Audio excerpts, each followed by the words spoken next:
Mashhur 5 ta qo'rqinchli o'yinchoqlar haqida eshitganmisiz? Birinchisi Snack Time Kid nomli qo'g'irchoq. Bu qo'g'irchoq og'ziga nima solsa yeb qo'yadi. Muammo shundaki, juda ko'pchilik bolalarni barmoqlarini va sochlarini yutib yuborgan. Uni kuchli chaynov mexanizmi mukammal tarzda ishlaydi va farzandingiz og'ziga nima solsa, u to'liq yeb bo'lmaguncha to'xtamaydi. Keyingisi Roller Blade Barbie. Bu Barbie qo'g'irchog'ini kanki roliklarda ballonchalarning chaqnab va yaltirab turuvchi effektlari bo'lgan. Bolalar uni tez yonuvchi joylarda yurg'izishgan va natijada olov chiqishi mumkin bo'lgan holatlar kuzatilgan.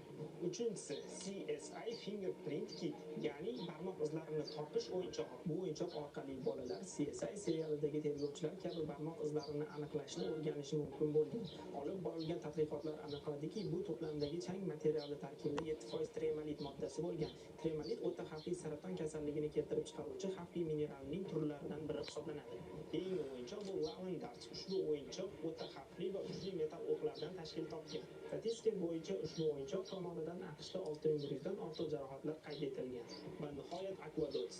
Bu o'yinchoq orqali bolalar rang-barang toshchalarni san'at asaridek mazaki ko'rinishda joylashtirishi mumkin. Lekin bu toshchalar nafaqat kichik va osongina yutiladigan darajada xavfli bo'lgan, balki ularning yopishtiruvchi moddadan inson salomatligi uchun nihoyatda zararli, hatto jinsiy zo'ravonlikda ishlatiladigan doriga o'xshash kimyoviy moddalar aniqlangan.